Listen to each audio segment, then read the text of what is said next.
Hello, it's me again, and this time out I'm going to be talking about a little known British home computer that no one cares about, and you can't stop me. And maybe if you're from the other side of the Atlantic, you'll be thinking that I'm going to be talking about that there ZX Spectrum. Well, oh no, we're going full British on this one. Set your watch to Greenwich Mean Time, because we're going for the Jupiter Cantab Jupiter Ace. What a name for a computer, but that might be the best thing about this machine. And to start us off with, here is Frogger from Boldfield Computing, which tells us what direction we're heading in better than the ambitious name.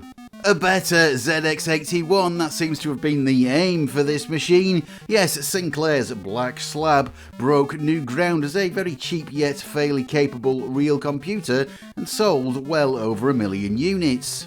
The Jupiter Ace was supposed to be that, but more so, I think. A machine that overcame the ZX81's major limitations with only a minor price bump. Launched at £90 to the ZX81's at £70, it's based on the exact same Z80 processor running at the exact same speed. It has a slightly improved keyboard, it couldn't be worse, and it also has actual sound, just a single channel beeper though, ZX Spectrum style. It's also a very early proponent of the dark mode. Yes, it's still monochrome, but white on black, not black on white. It's still got just 1 kilobyte of main RAM, but it does have 2 kilobytes of separate video RAM.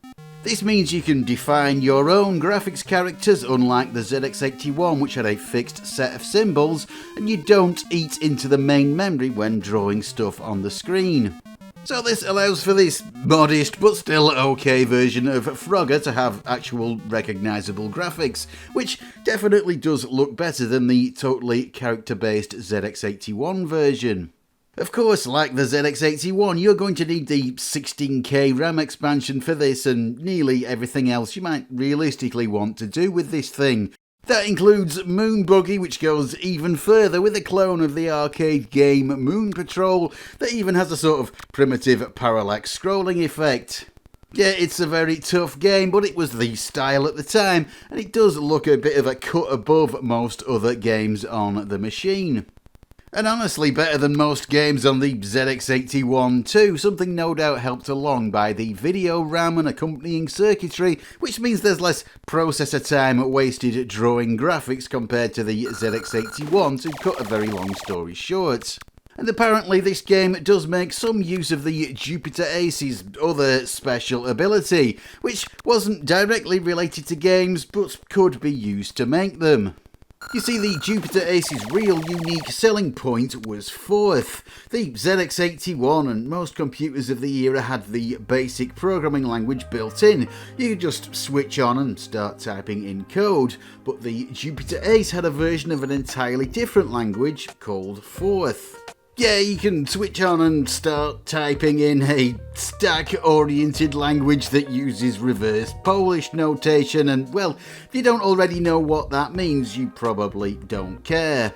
Let's just say that it can be much more efficient than the basic programming language on low-powered machines, but it's also massively more obscure. This modern release from 2020, Tut Tut, ported to the Jupiter Ace by George Beckett, is coded entirely in Forth, and fine it is too, actually quite a fun action puzzler. It's also available to buy from Chronosoft if you're interested, and it just shows that complex stuff can be programmed in Forth on the Jupiter Ace. Basic might have its downsides, but say what you like about it, it was very widely used back in the 80s. There were endless books and magazines covering it. If you learned programming anywhere, you probably started out with it. If you bought any 8-bit computer besides the Jupiter Ace, you'd probably find that it had BASIC built in. Forth though, well, just not so well known and not that thrilling for most people then as now. Tut Tut originally started out as a ZX Spectrum game written in BASIC. Is the Ace version written entirely in Forth noticeably faster or smoother or anything? Well, not massively, no. No doubt Forth certainly has its advantages, but on the other hand, It's never going to be as fast as well-written assembly language, which large parts of Moonbuggy were written in, and I'm fairly sure much of this next game, Valkyrie, was written in too. Another fun game with lots happening on the screen, and it even supports the super rare AY sound add-on too, though it actually still sounds pretty good without it. But a unique selling point that probably wasn't that much of a selling point wasn't the end of problems for the Jupiter Ace. It was plagued with delays and production issues, and then ultimately quality and reliability issues. It was supposed to launch in September 1982, but didn't really hit stores until early 1983. The case was very flimsy, the keyboard just didn't work that well. Although it had some fairly positive reviews in the press of the time, mainly excited about the potential of fourth, it didn't really have a lot of marketing behind it, and it didn't really gain any momentum. Commercial games, well, we've seen a few of them so far, but they were in small numbers and mostly sold by mail order. Valkyrie possibly saw release, even the author isn't that sure, but like I think all other Ace software, it would have been on cassette. Of course, as is often the case in recent times, a few more games have appeared thanks to Neo enthusiasts, and this is, you might well recognise, 3D Monster Maze. Ported to the Jupiter Ace again by George Beckett, it is as good here as it ever was on the ZX81, but the dark theme really adds that special something. I didn't think you could improve on Monster Maze, but this might do it. If this had appeared when the Ace launched, maybe it would have helped things a bit, but on the other hand, maybe not. Technology was moving quick back then, and what was hot in 1981 wasn't so hot in 1983. This machine never really stood much of a chance. The competition was too fierce. If you wanted a better ZX81, well, the ZX Spectrum filled that role very well. For the same price as a Jupiter Ace with the very necessary memory expansion, you could, after a price drop, have a 48K ZX Spectrum that was so much more capable. You could even program it in fourth if you wanted. You were spoilt for choice when it came to languages on the massively popular system. And by 1983, the ZX81 was already itself a better ZX81, clever programming alone getting around some of its big limitations, allowing for games like 49er here. And that's not to mention all the other computers that were available on the massively growing market. Yes, the Jupiter Ace was hopelessly outgunned. Interestingly, both of its creators had worked on the ZX Spectrum previously. They were former Sinclair employees. There's even some similarities in the internal hardware design. They should have known better than anyone what they were up against. I think they just massively overestimated the potential popularity of the language of fourth. Sales were tiny and Jupiter Cantab couldn't keep the lights on, going bankrupt in October 1983, a little over a year after the original launch. The machine wasn't quite dead at that point. The remaining stocks were bought by Boldfield Computing, who sold them off for £26 each by mail order. Kudos to anyone who bought one at that price, because they're worth a bit more than that now. But this is supposed to be games that push the limits of the Jupiter Ace, and well, honestly, there aren't any games, new or old, that really do that, I don't think.